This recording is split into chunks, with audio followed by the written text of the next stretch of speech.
Baik, selamat siang semuanya. Perkenalkan, nama saya Fajar Ahmadi.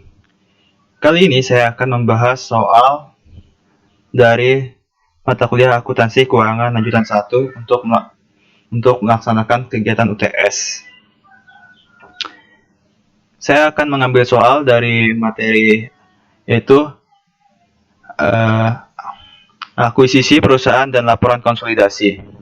Langsung saja masuk ke pertanyaannya. Pada PT Sejahtera mengakuisisi 75% dari PT Makmur pada 1 Januari 2019 dengan imbalan uang tunai, nilai buku dari masing-masing aset, dan kewajiban PT Makmur mendekati nilai wajar pada tanggal akuisisi. Pada tanggal akuisisi, PT Makmur melaporkan seperti pada tabel berikut yang ada pada slide selanjutnya.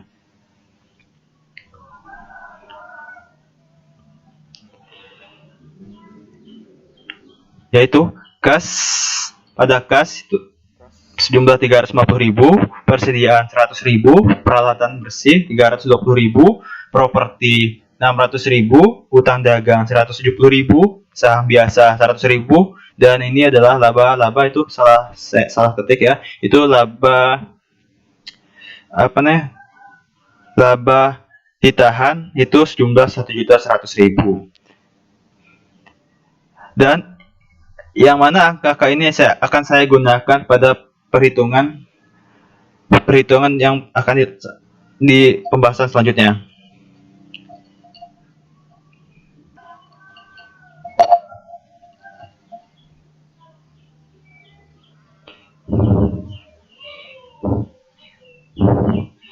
Selama tahun 2019, PT Makmur melaporkan laba bersih sebesar 285.000 dan mengumumkan dividen sebesar 20.000, sedangkan PT Sejahtera melaporkan laba bersih sebesar 650.000 dan membagikan dividen sebesar 55.000. PT Sejahtera menggunakan cost method dalam akun investasi. Yaitu pertanyaannya, adapun pertanyaan yang pertama, buatlah jurnal pada saat akuisisi oleh PT Sejahtera. Yang kedua, jika PT Sejahtera akan membuat perhitungan neraca pada saat akuisisi, entry penghapusan apa yang akan digunakan dalam neraca tersebut. Lalu yang ketiga yaitu bagaimana biaya metode jurnal oleh PT Sejahtera dan entry eliminasi untuk menyiapkan neraca konsolidasi pada tanggal 31 Desember 2019. Baik, kita lanjut saja ke pembahasannya. Yang pertama itu mengenai jurnal akuisisi. Pada jurnal akuisisi ini kita menggunakan jurnal investasi dalam PT Sejahtera pada kas sebesar 900.000. 900.000 ini didapat dari saham biasa ditambah laba ditahan, lalu dikali presentasi kepemilikan. Saham biasa itu dengan kita bisa lihat di slide sebelumnya itu sejumlah 1.100.000 ditambah laba ditahan itu sejumlah 100.000, lalu dikali 75%.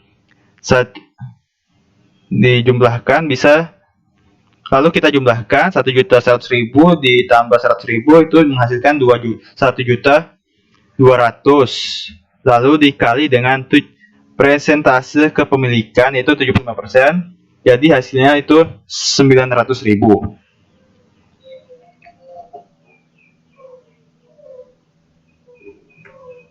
Baik, masuk ke soal yang kedua yaitu mengenai entry eliminasi.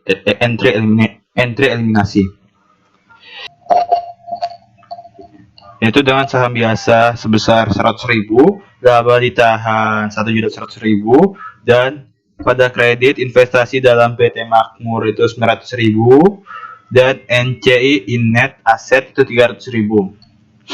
300.000 ini didapat dengan cara saham biasa ditambah laba ditahan, saham biasa 100.000 ditambah laba ditahan 1.100.000 jadi 1.200.000, lalu 1.200.000 itu dikurang dengan investasi dalam PT Makmur yaitu jumlah 900.000. Jadi 1.200.000 dikurang 900.000 jadi 300.000.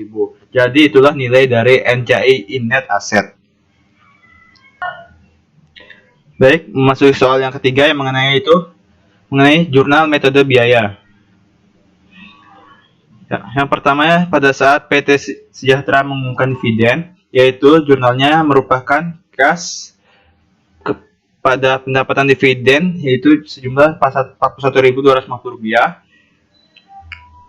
Jumlah Rp41.250 itu didapat dengan cara pendapatan dividen dikali presentasi kepemilikan. Pendapatan dividen itu Rp55.000 dan presentasi kepemilikan itu 75%. Jadi Rp55.000 dikali 75% maka menghasilkan Rp41.250.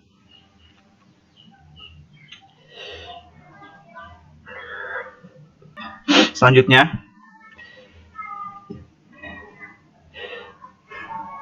dalam menghilangkan saldo investasi asli, penjurnalannya yaitu saham biasa di debit sejumlah 100.000, laba ditahan di debit 1.100.000, sedangkan investasi dalam PT Makmur itu dikredit sejumlah 900.000 dan NCI in net asset itu pada kredit 300.000.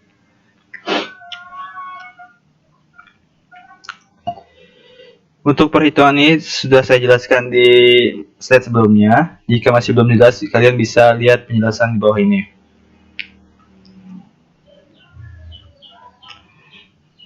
Kemudian, penjurnalan dalam menghilangkan pendapat dividen dari anak perusahaan.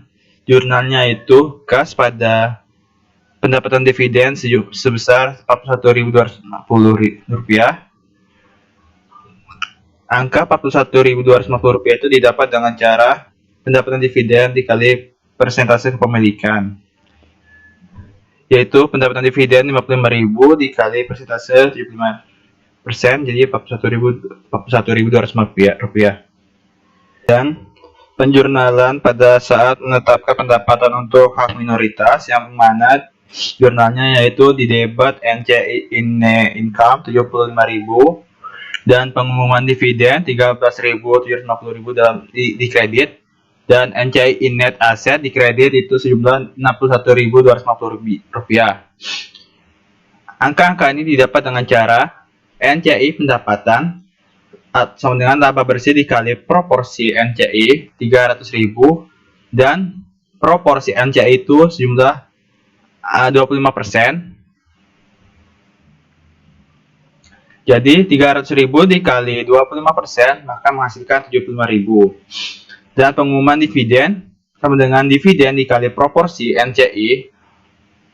Dividennya yaitu 55.000 dikali 25% maka menghasilkan Rp13.750. Dan untuk NCI aset, NCI pendapatan 75.000 dikurang dividen Rp13.750 dan menghasilkan Rp61.250.